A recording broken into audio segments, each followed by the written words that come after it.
Good afternoon, everyone. How are you? Prananda Shamai. How exciting. James here. Our first ever venture into WJEC GCSE PE Revision A to E. And we're really excited to be here this afternoon. We've got an absolute banger of a session, in my opinion. We're going to get through an awful lot of content and skill. So brace yourselves, folks. With me here in the studio/office is my colleague Marta. Marta wants to say hello. Hello.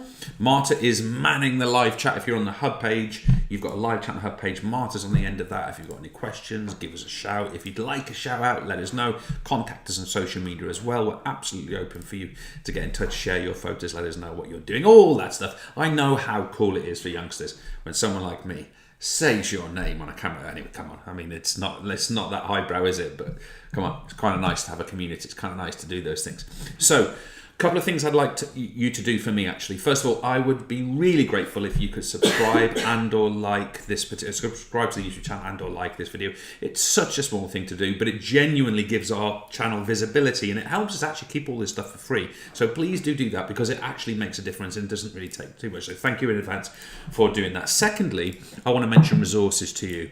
Ideally, well, really, you must have the notes pages that go with this session. If you haven't, they're just below the hub page video, or if you're watching this directly on YouTube, go to the description, click into the hub page and the notes are there, But we've also got the WJEC National Mock Exam, which is available to you there. You don't have to have answered it. An awareness, just a visibility of it would be what helps here. We've also got the mark scheme for that exam, and we've got the model answers. Please read those model answers and learn them in preparation for your exam coming up. Okay, it's really important. What else do I need to tell you? Okay, we reckon today's session is going to be in the region of pretty much an hour. We've done 4 sessions so far, and they've all been in the region of about an hour. So we think that will be the same with you guys as well. And with that all agreed, I think we're pretty much ready to go. Marta, is there anything I've forgotten, or you think? Oh, my headphones. Is there anything I've forgotten before I switch to get onto the teaching bit and get my headphones and headphones on, my head down, and my digital pen all set to go? Anything we need to know? No, I think we're ready to go. And we're ready to go. So, folks, buckle yourselves in, strap those seatbelts, and we're going to go for it. The pace will be high. Okay, I warn you, the pace will be high. Go with it, and remember, you can always come back to it. This is available on demand. So if there's elements you need to come back to, you need to carry on with, that's always good. I'm trying to squeeze as much as humanly possible into a discrete unit of time. So let's do that, be aware of that, and let's give this a right old go. Let's make a start, folks. Okay, folks, let's see if we can have a go at this. I've just brightened up my screen a little bit. That's going to help with a bit of luck. Lovely. Okay, so first things first. Obviously, we're taking this session, 2023, WJEC, obviously. And what I want you to be thinking about, folks, is the resources you've got around you, okay? So in the ideal world, of course, you can just take this session as a session. But in an ideal world, you'll get the notes pages and follow along with that. Ideally, you'll have the exam infographic nearby so you can see the context of what we're looking at here. And ideally, again, you'll have the national mock exam. Either you've completed it or you're using it for reference, whatever you want to do.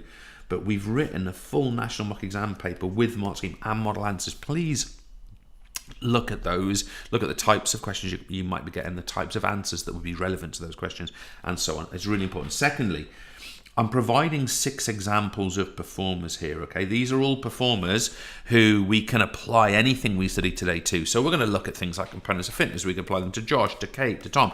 And also in your own preparations, folks, as we pass through this, you can come back to these people and reapply theories to them as you go, okay? And that's the purpose of those being there.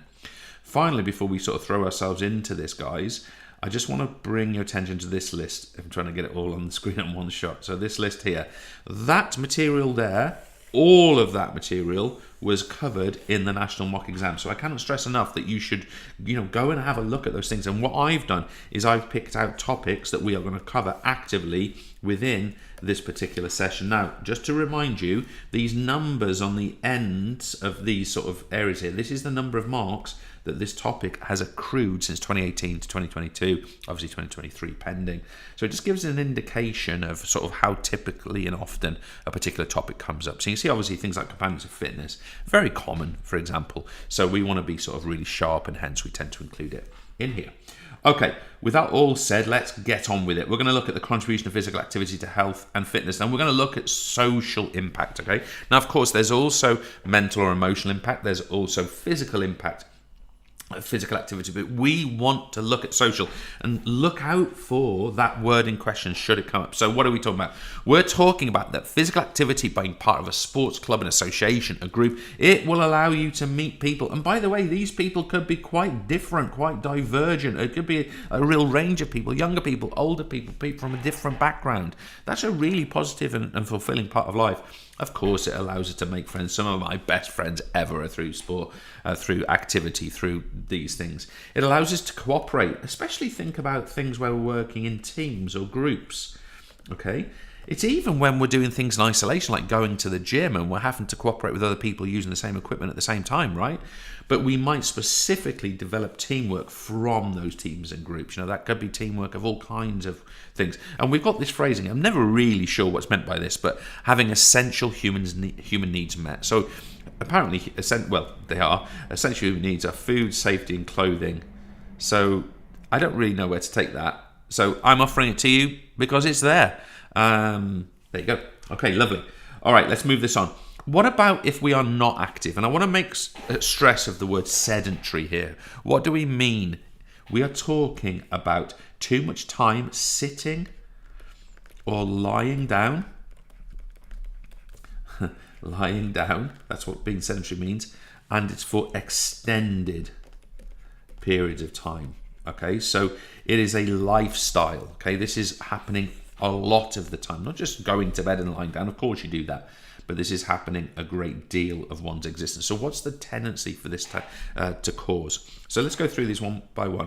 Someone might develop poor self-esteem because they're not they're not happy with themselves. Maybe they're not feeling healthy, physically fit, emotionally fit, etc., etc. So poor self-esteem. We might directly not be happy about our appearance and what our body's like. We may feel a little overweight or not chiseled.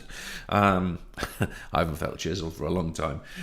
We might therefore lack a bit of confidence. Okay, so these are kind of like emotional factors, right? These are emotional factors, and they can make you feel down. People who experience these, this is probably all of us. You know, it's not a nice thought, is it? You're not being satisfied with yourself.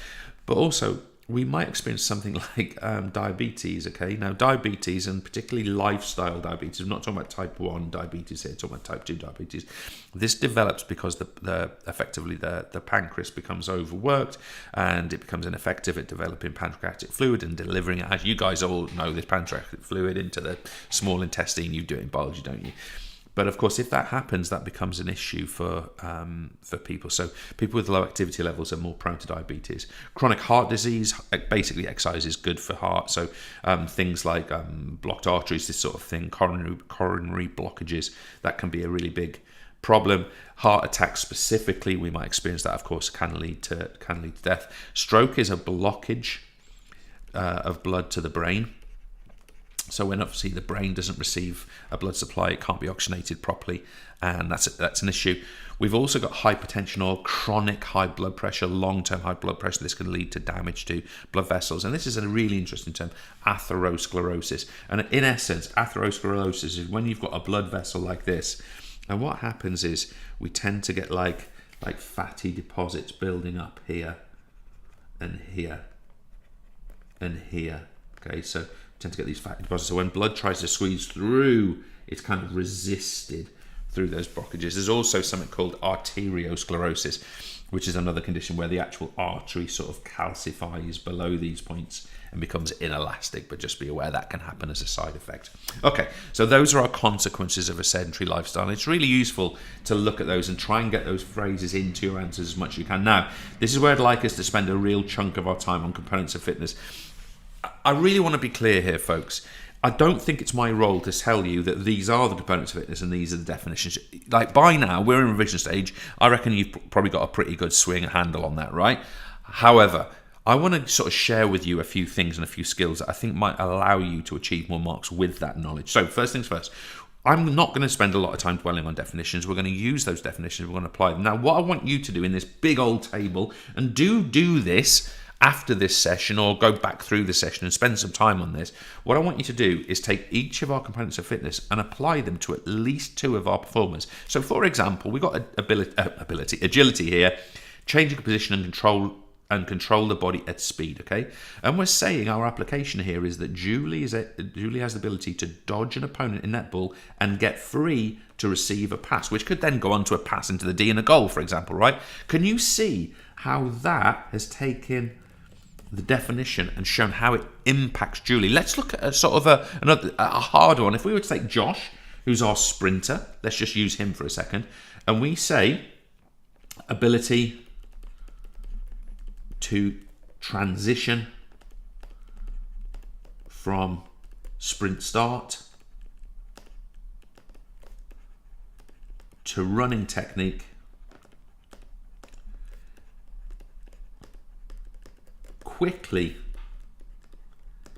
in order to lead the race. Sorry about going off the page. In order to lead the race after 20 meters. Okay, now agility and sprinting are not closely associated because it's straight line running, right? But even in that case, we can get our example in. And again, it's impact. Let me just look at one more example. I think we've got another one down here. We've got coordination, the ability to use two or more body parts together. Can I stress to you folks, that's a lovely definition. But if we apply it to Laura, who's our artistic gymnast, it's the ability to perform a split leap with a wide range of movement at the hip. So, what can we say about this? So, Laura scores more highly, and maybe she finishes with a silver medal or a gold medal, or she gets on the podium. We're giving the impact of that. So guys, can I please ask you to go through that table? I mean, literally go through it step by step by step. Do it as a group if you want to do it with your teacher in your class.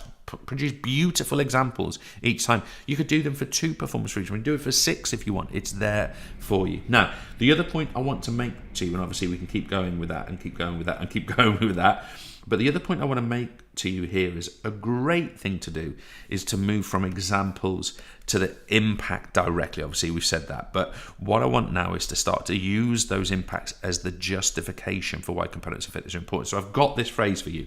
I want you to do this again and again and again. And guys, I know it might feel like a lot of work and all that, but so what?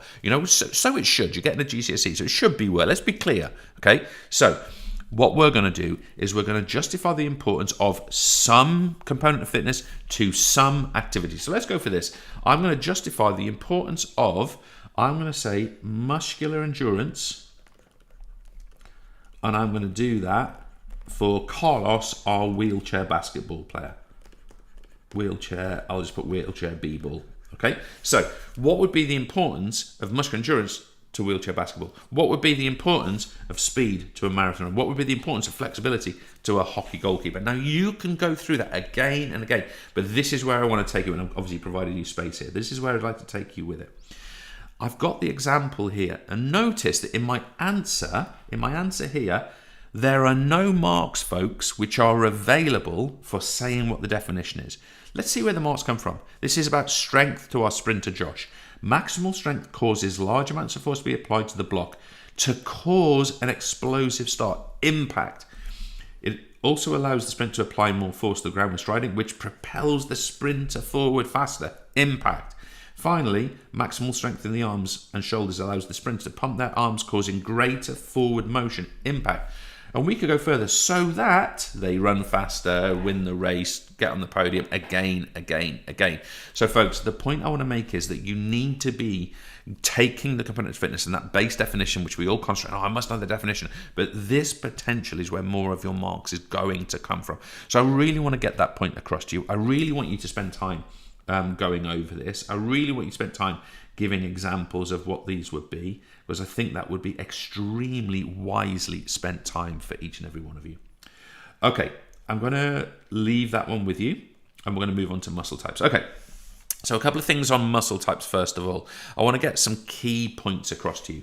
Point 1 is that we are considering that we have 1, 2, 3 types of muscle. Okay, now you can see here what we've got is we have got skeletal system muscle. We effectively got skeletal muscles. Let me write that term in there. We effectively got skeletal muscle. Okay, now skeletal muscle, it does what it says in the tin, right? It applies force to the skeleton. That's what it does. And these are what we would describe as voluntary muscles. Now, this is a really important term. Voluntary means that we can consciously control the action of these muscles. Very simple example, whatever writing implement you're using, iPen, pen, pencil, whatever, put it down, pick it up. You can do that consciously, can't you? That is muscular contractions applied against the skeleton in that case. Just as I can choose when to pass a ball, when to throw a javelin, I can choose when to turn a slalom gate in skiing. These are all contractions of skeletal muscle voluntarily against the skeleton itself, via tendons, by the way. So it's conscious control, and they contract to cause movement of the body. So all sporting movements and techniques are skeletal muscle contractions.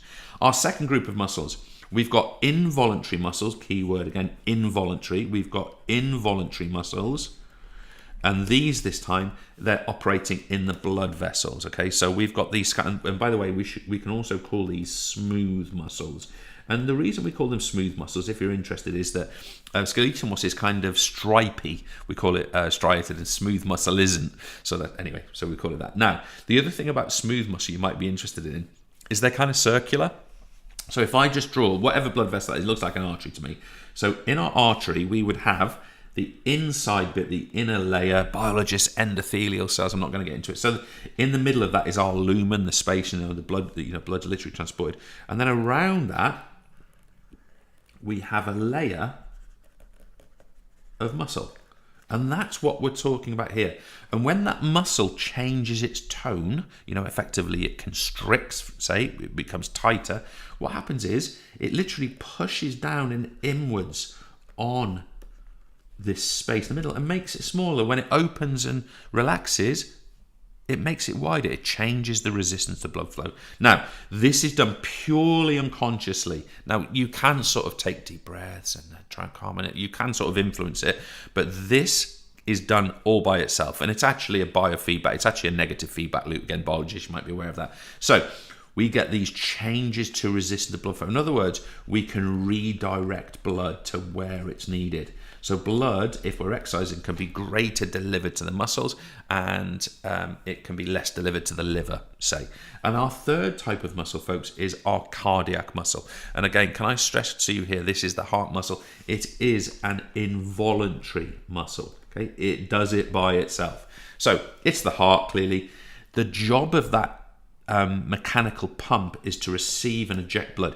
So blood, it has to travel and distribute resources, right? That's what blood is. You guys know from your biology work, your surface to volume ratios, your all that stuff. You know that larger living organisms, human beings, you know that we need delivery mechanisms to get resources to all cells. That's what the heart does. It provides force to those resources, blood, to get them to where they're needed.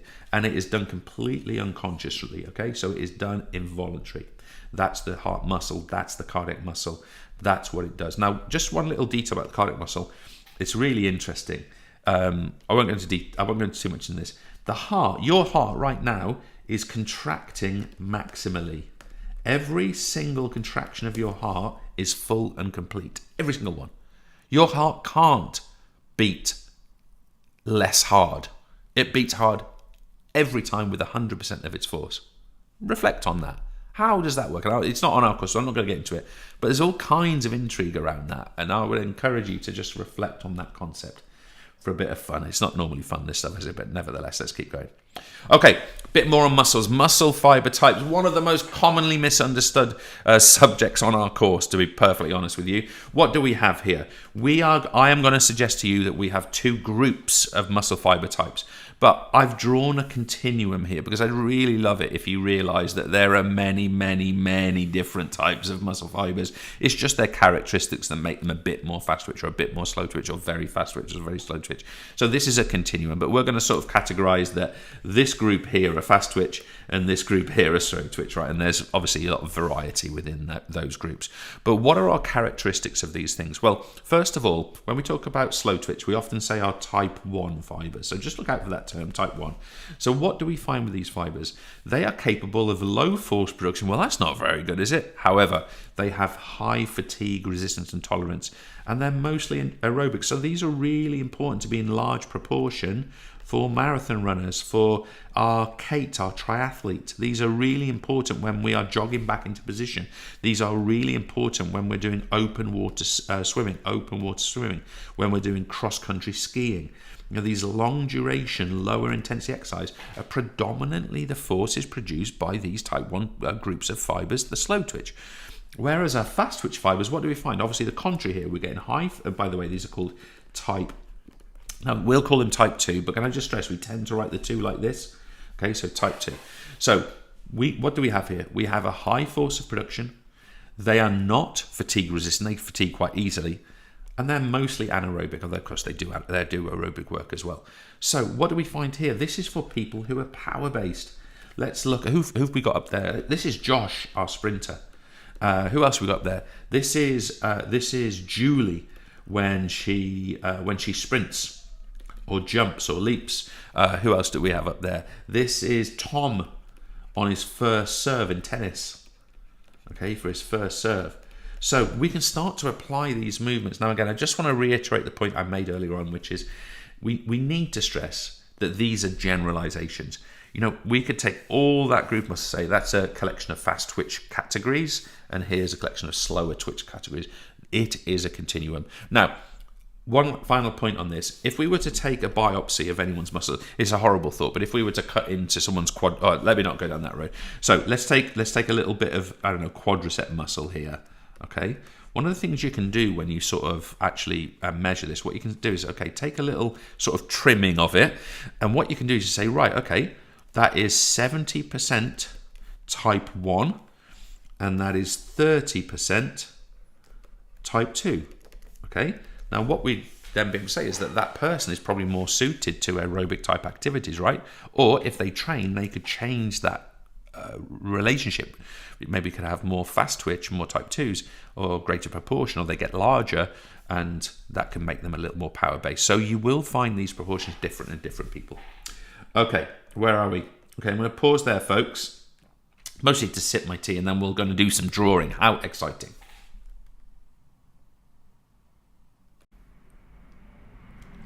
There's a train going past, so I'm just waiting for that to go. We're going to do some drawing, folks. Get your pencils ready. As you might already know, I'm not the best drawer. In fact, I'm rubbish. But I'll give it my best, so can you. Right, look at it. Are you ready for the perfect anatomical heart? Here it is. Look at this anatomical drawing. Here is my heart. Now, if you can beat that, well, you can't. Ridiculous, unbelievable level of talent. Now, I'm actually going to try something. I'm actually going to see if I can fill my heart. Oh, look at that. Isn't that pretty? Okay, so I've got my heart here. But beyond that, my heart, as we know, is ejecting blood. So there's blood leaving my left ventricle. You might be saying, James, why is it coming out the top? Well, left ventricle actually pushes blood up and out of the heart from the top. And I've just drawn in here an aorta. Now, can I stress, in reality, the aorta has lots of little exit points here, but I'm going to imagine it doesn't. And what we're going to imagine is that we have cut the aorta here. Okay, so there's our aorta. We've sort of cut it here, or it's burst. Now, obviously, that would not be very healthy. But what we're going to say is that we're going to start to look at what's leaving here. So every time our heart beats, right? So every time our heart contracts, it's forcing blood out of this left ventricle. Now, that beating, by the way, is called systole, contraction. I'll come back to that in relation to blood pressure in a second. But what happens is every contraction, some amount of blood gets pushed through this space. And if we were to take some kind of vessel, let's call it a bucket, and put it there, of course, for the first contraction, blood is going to leave here, and that blood is going to have a kind of a certain quantity. That quantity is our stroke volume, okay? So we'll look at it in more detail in a second, but our stroke volume is the amount of blood leaving that left ventricle, leaving the heart, each and every time it contracts, for a single contraction, for a single systolic phase. I'll come back to systole in a second. Now, of course, this heart, unless we've done this to it, is going to keep beating. And of course, we have something called a heart rate. So let's imagine this heart has got a heart rate of 70 beats per minute. So we would have this stroke volume multiplied by 70 times. And of course, what's going to happen is our bucket over the course of a minute is going to fill up to something like that, right? And we're going to have some kind of quantity. That new quantity, that level there, that is what we call our cardiac output. And very simply, folks, very, very simply, it's the quantity of blood leaving each contraction multiplied by the number of contractions in a minute tells us how full our bucket's going to be after a minute, in essence, our cardiac output. And that principle I really want to get across to you. Now, another thing I want you to be aware of. I've mentioned this word systole so far, okay? And I want you to be aware of what we call systolic blood pressure, systolic pressure, and what we call diastolic pressure. Diastolic pressure. So, what do we mean by these phrases? Well, first of all, when this blood is traveling up and through this aorta here, it has pressure applied to it because the heart is contracted. It's beat, right? It's pushed inwards here, right? Like this. So the heart is beat this way and force the blood out. Now, while the heart is contracting, we can take a reading of systolic pressure. Now, we tend to take it at the wrist, okay, sorry, in the arm, I should say, what we call the brachial artery. But we can take the pressure reading of that blood during the actual contraction of the heart. Okay, so it's whilst the heart is contracting. So what do we find about this blood pressure? Well, of course, it tends to be quite high, or it's the higher value. Now, when this heart starts relaxing, dum dum dum, back out this way, this is called diastole. And we tend to find that the diastolic pressure of the blood is still moving because it's still got like momentum, right? But the pressure of the blood is lower because there's not force behind it in that particular moment. So, of course, this tends to be lower. And it's quite interesting to say, well, we tend to find our systolic blood pressure on average will be around about 120, and our systolic, and our diastolic will be around about 80. Now, you might be thinking, well, 80 what? Well, these are called mmHg. Now, I'm not going to get into units at this point, just accept that from me.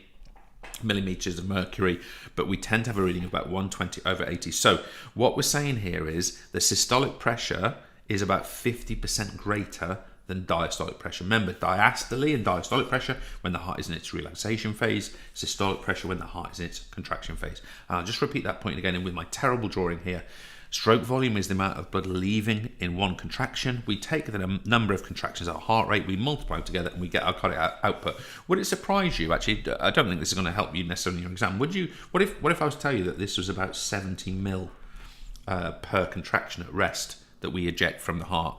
We can actually multiply 70 mil by 70 beats, and we get 4,900 mil. If we round that up, we get about 5 litres of blood per minute leaving the heart.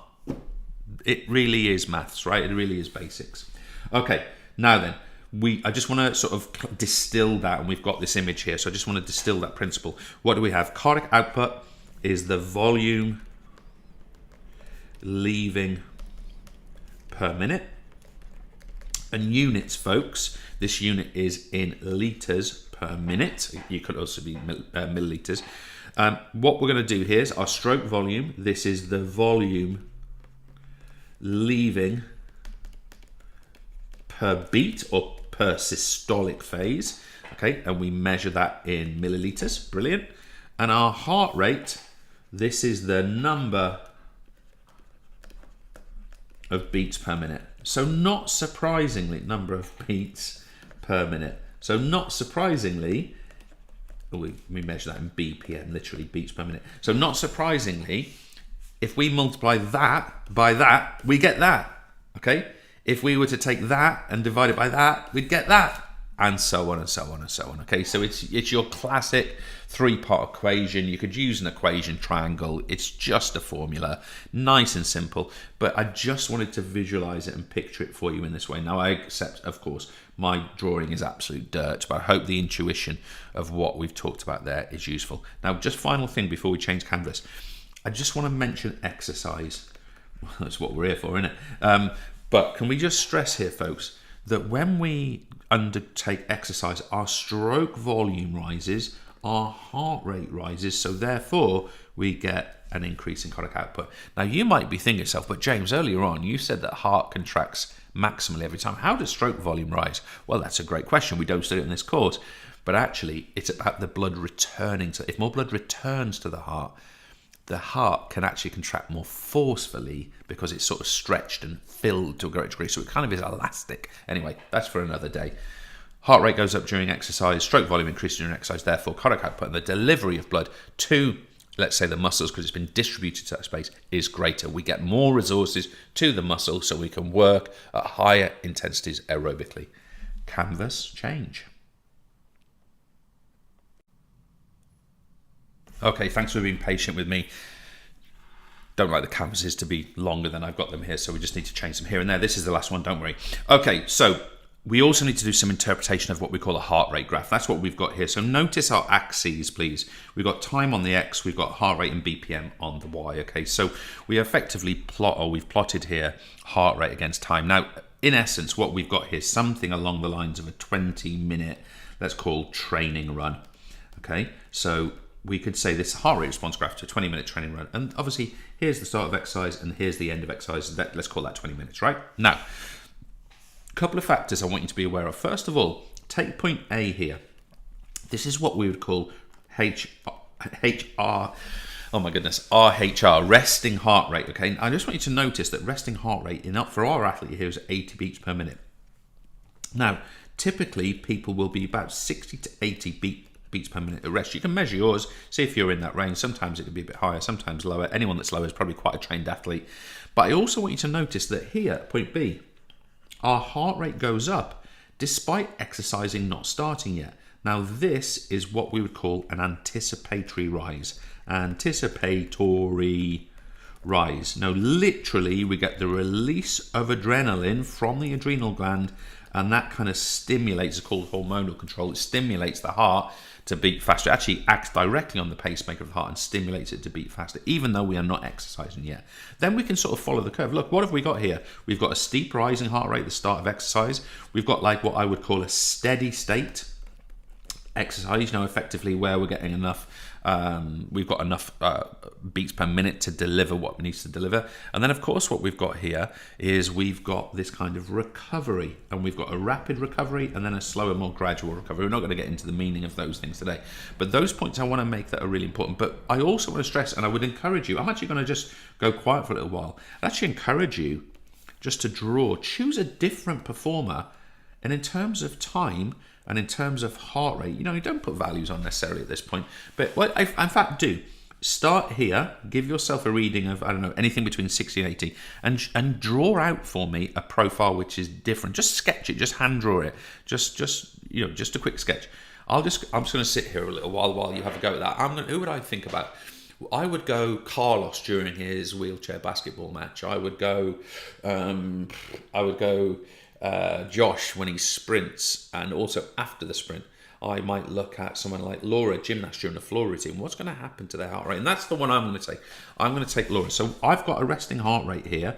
I'm going to say Laura's a pretty fit athlete. So her resting heart rate is 60. As she is preparing, she gets a little rise here. There's her anticipatory rise. Her routine is going to start here. Okay. So here's that anticipatory rise. Now, when she starts exercising, her routine is maybe 90 seconds long. Her heart rate jumps high to sort of maximal levels now, not sub-maximal levels. Okay, and effectively what's going to happen here is that once she's finished her routine, the fall is going to come down and it's going to level out like that. So maybe this is the end of exercise here. Can you see how that is a very different sort of structure? And this is because my athlete is more anaerobic. This is, for example, Laura during a floor routine in gymnastics. She is going up to maximal levels.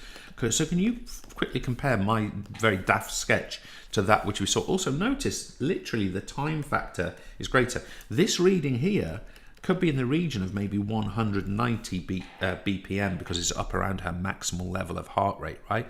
That's a different shape of curve that we might get. However, we still get our resting heart rate, we still get our anticipatory rise, but we don't get like that flattening out of the curve there, this like steady state. We don't get that. We only get that in what you might call sub-maximal activities. Let's call it a training run. Let's call it a 10,000 meter run. We only get that in those sub-maximal activities. And the point we want to make is, even in our sub-maximal activities, if all of a sudden this person had to run up a hill at the same speed, they would get a spike and then it would come back down to there, right? So if we get a change in intensity will influence the shape of our heart rate graph. Okay, and that's something I think you need to be good at. Okay, Into our levers, everyone's favourite, folks. Stick with me while we go through. We've got quite a bit to cover here. So, for any lever to be a lever, we need 4 things, okay? The first thing we need, even though it's in point 4, is a lever arm or bar. Folks, this thing here, I'm going to get rid of that little scribble over. That thing there is a rigid bar. It's typically a long bone in the body, what we're talking about, but that is a rigid bar. It's a lever arm, it's a bar. We have no levers without those. Effectively, the effort has to pull against something solid, right? The bone, we know that from the skeleton. Okay. We also need to have a fulcrum. In the human body, fulcrum or fulcrums are typically joints. That's what we're talking about. We also need a load or resistance. This is what we are carrying, or it's our body weight. And we'll look at examples of this in a second. And we also need an effort. And the effort is always a muscle contraction in the human body. Okay, muscle contraction. So we need all of those 4 things to have a lever. Now, let's go straight in and look at some classification of levers. And the way we're going to classify levers is whichever component is between the other 2 gives us our classification. So first of all, this is a first class lever.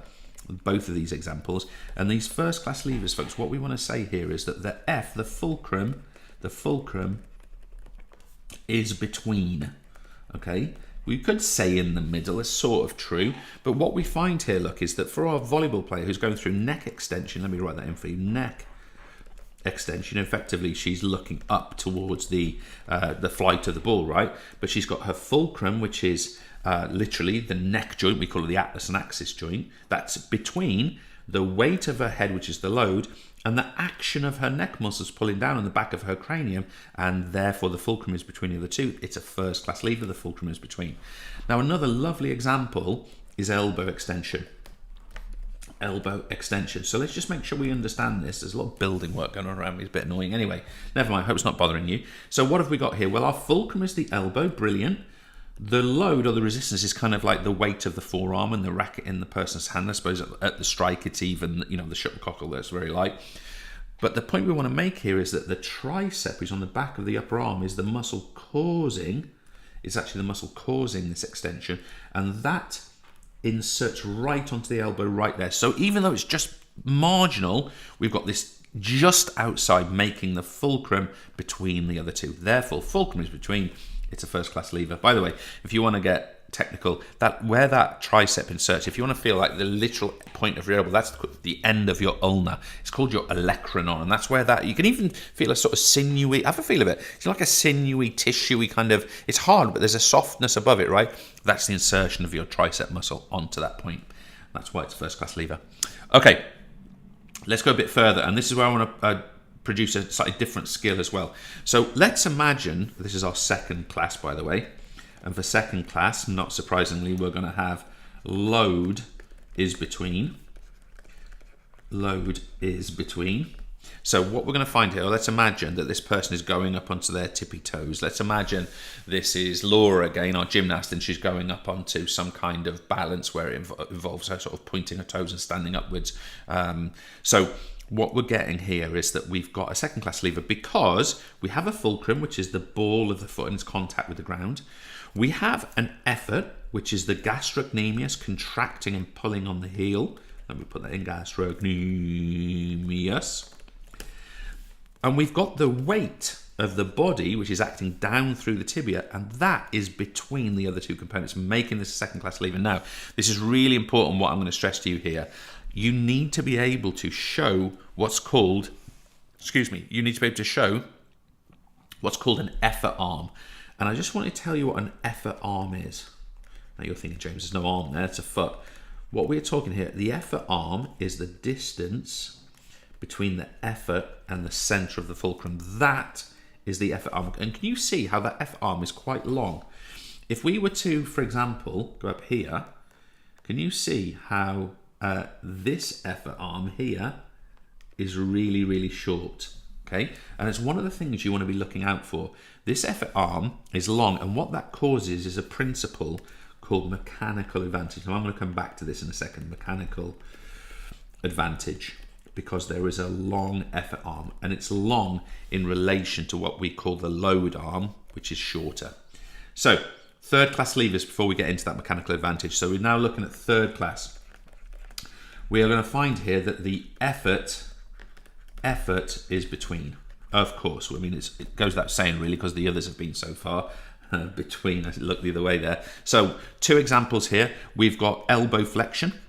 Okay, elbow flexion is a nice example for us. So let's imagine that our beefcake fella here, let's imagine he's curling this dumbbell up like this. To get rid of that illustration just for a second. He's curling up that way. It's in the upward phase. What have we got?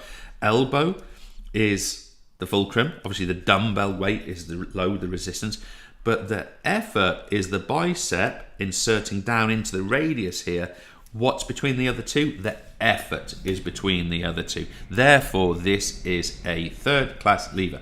If we were to look at knee flexion, we would have a very similar model. So is knee extension, interestingly. But knee flexion, look, we've got the fulcrum there. We've got the weight, which is the knee, the weight of the lower leg, and then we've got the hamstrings here pulling on the back of the tibia. Actually connects to the tibia and the fibula. That's a whole other story. And it's pulling in that direction, right? So we get, in this case, flexion of the knee. The effort is between the other two components, and therefore it is a third class lever. Now, I mentioned mechanical advantage for you, and I just want to dwell on this for a few moments, okay? The actual definition of mechanical advantage is the effort arm, which we already know is this distance here. So whatever, what would that be in a foot? You could literally measure it. I mean, if you really wanted to do it, you can measure it on your foot if you want. But let's imagine, what would it be? Let's imagine that is 15 centimeters. Okay, so our effort arm is 15.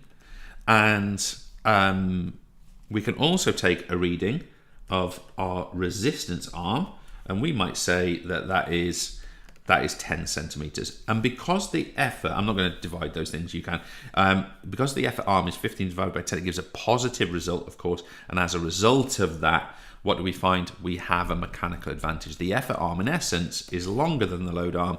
That leads to mechanical advantage. Now, why is this important? It's important because mechanical advantage achieves the following things. The lever can overcome large loads, okay, like the weight of the human body. It also does this with relatively little effort. Relatively little effort is given to that. The negatives, however, so we can sort of shifty and shuff big stuff, that's brilliant, but we get a short range of movement, and we get a limited speed of movement. So we've got some strengths here, right? Well, that's great. Large loads, little effort. However, we get not much flexibility and it's slow. So different levers do different things. And our second class, remember this was a second class that we're looking at here, it does have mechanical advantage and therefore can do this. Now our other levers, they don't operate with mechanical advantage. It's actually called mechanical disadvantage, interestingly, and they have the opposite. This they do have and this they don't. So think about, for example, your bicep curl. It's not a very large sort of load that we're overcoming, but we can sort of move it faster than we can our heel, for example, with a greater range of motion. Therefore, it's stronger in that way. Okay, beautiful. I'm just going to pause for the briefest of moments, sip my tea, and I'll be straight back with some sports psychology and skill acquisition. We are officially getting there, folks, and I'm going to now talk about information processing and link that to feedback. So a couple of things. Let's not just learn information processing. Let's specifically learn it in relation to catching a ball. In this case, a cricket ball. Could be any. Could be catching a basketball equally, right? I mean, whatever you want to. This could be Carlos taking a rebound. Whatever. So these are the points I want to make. We've got 4 steps in our process, actually more complex, of course. But first of all, we've got our input. Please realize that your input is what we call a display. Okay, so for our person catching a ball, they are seeing the flight of the ball via their senses. Like photons are literally hitting the eye, and that can be interpreted. Now, the performer has to use what's called selective attention.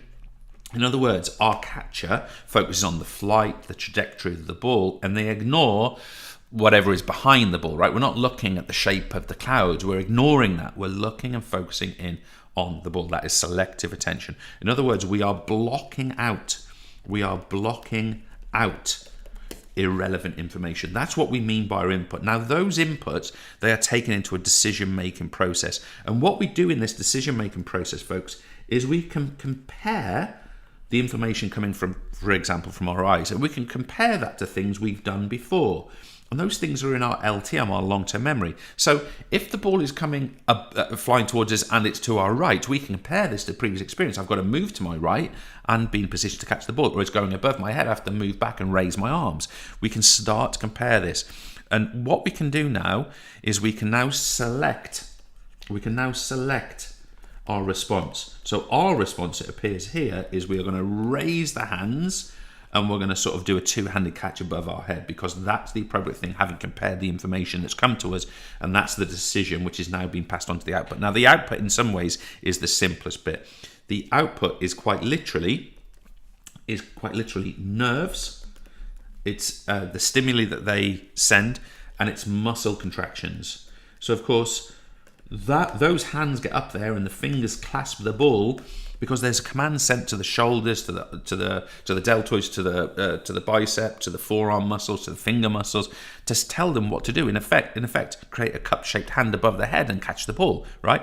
That's the output. These nerves and muscles actually fire to produce that. But of course, that movement is then performed, and because it's performed, that gives a whole additional bunch of information back into the input, and that is known as feedback. And there's two forms of that. It's either intrinsic, we're going to sort of come at this, we're going to look at this in a second, or it could be extrinsic. Now, we are not going to look specifically at intrinsic and extrinsic feedback. We are going to refer to them as knowledge of performance and knowledge of results. Now, what do we mean by that?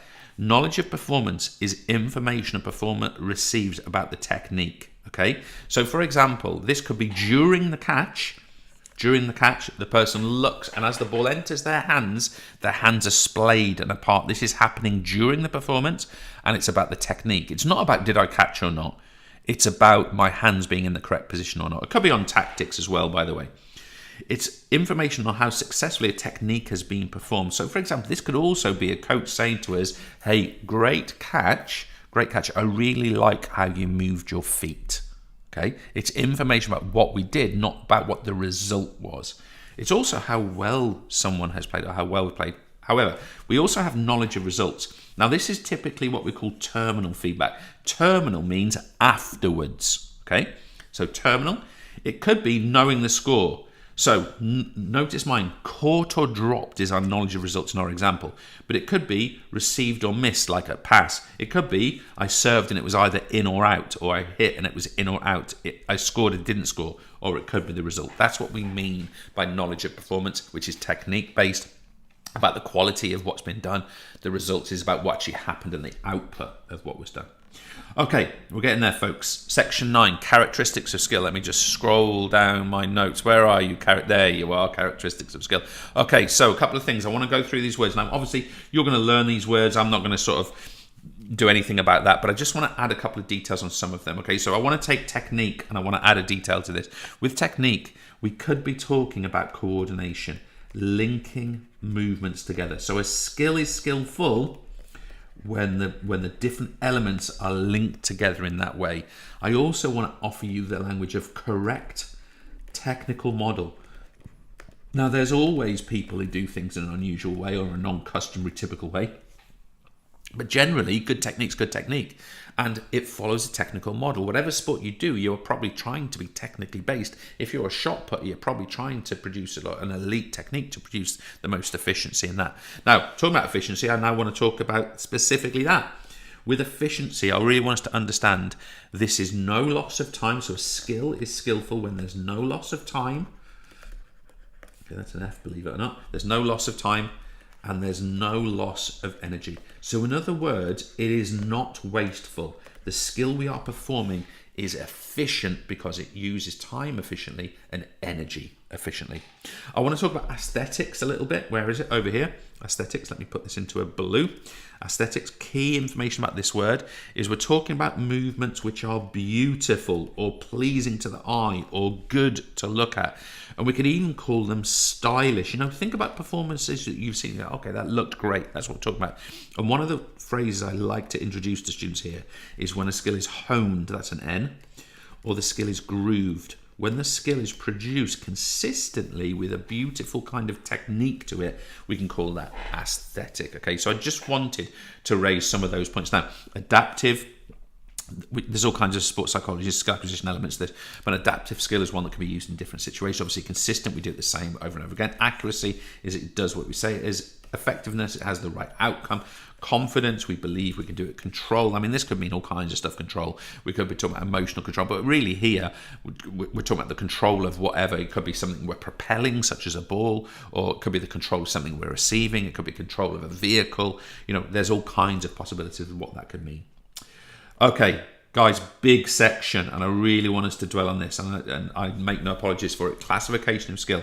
I want to read this out to you. Simply knowing your skill continua is not enough, folks. You must be able to place a range of performances onto the three continua.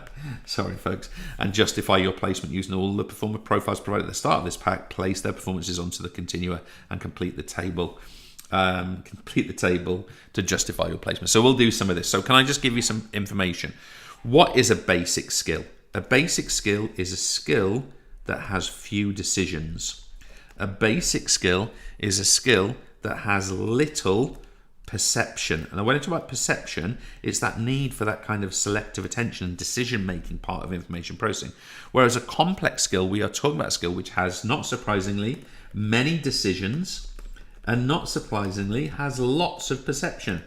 So what would be examples of this? Well, something like any of our games players, we've got, for example, Tom, who's our tennis player.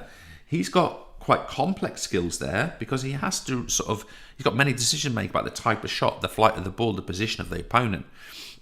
Whereas if we were to put something like Tom's serve, he's making few decisions. Right, I'm going to hit it. I'm going to try and hit it here. Maybe Tom's serve is more down here, whereas this is his ground shots, more of an open kind of skill. So he's got more decisions, more to interpret in essence. Now we also want to be thinking about open and closed skill. What is an open skill? An open skill is open when the environment, not the weather, folks, when the environment affects performance. Okay, so the environment affects performance. It is considered to be high in decision making. Okay, lots of decision making. So it overlaps with complex skills, right? And also it's where skills need to be adapted regularly. So think about a rugby tackle or the interception of a netball. Every time someone does that, it is slightly different, isn't it? We have to adapt it. These are open skills because the environment, position of our opponent, position of the ball, the state of playing the game, whatever, these are all different. A closed skill is not these things. Environment does not affect.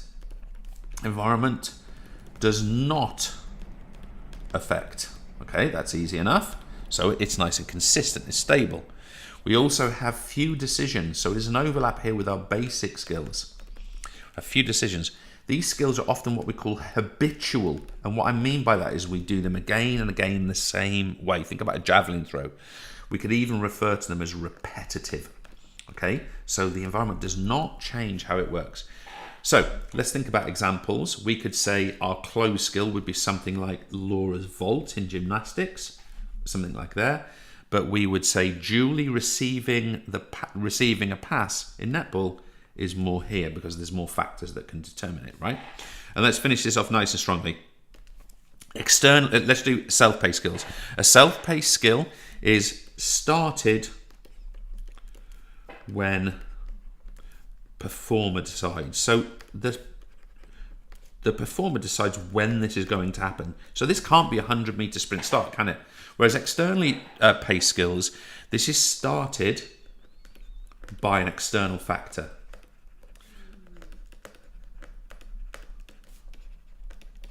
Okay, so let's just take that base principle and see if we can apply it. So first of all, if we take our sprint start, that is externally paced because an external factor, the gun, triggers that movement. If we were to take something like the rest of the race, it's self-paced. Now, obviously, it's as fast as you can go, but it's down this end.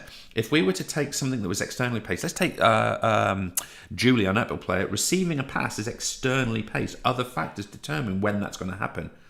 Whereas something like taking a penalty pass is more self-paced. Okay, there are time limits on it, but it's more self-paced. You decide when you want to do it and when you want to let the ball go.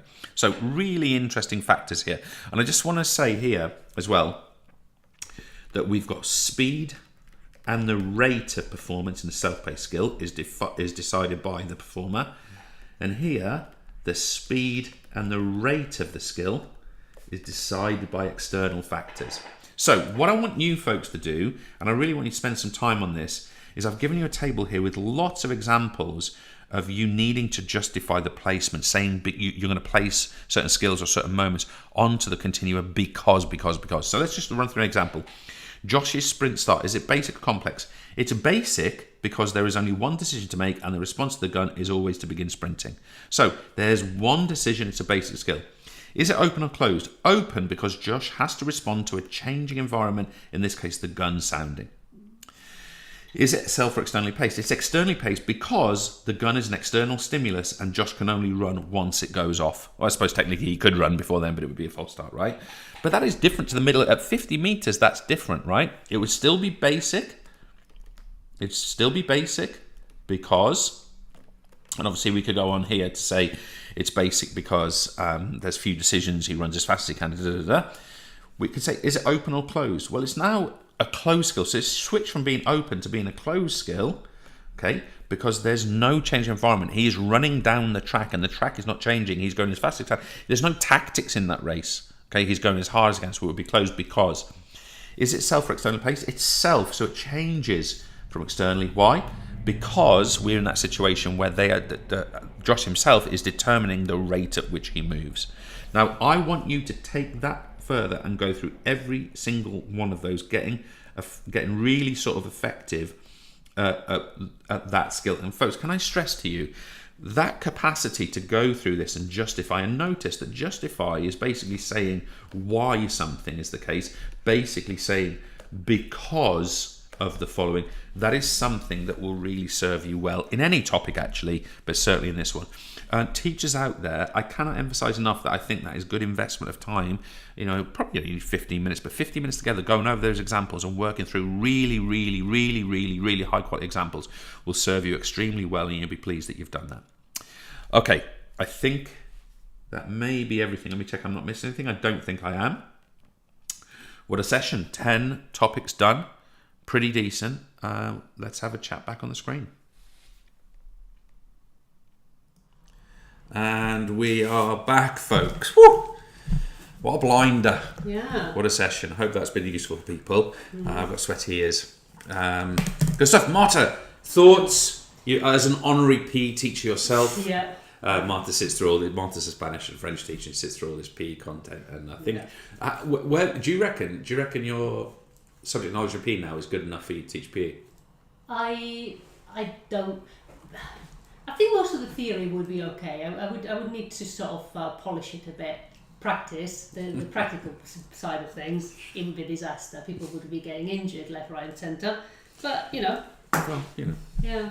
Anyway, questions, thoughts, yes, observations. well, I just wanted to ask you basically, James, when you're delivering your delivery, you talk a lot about skills.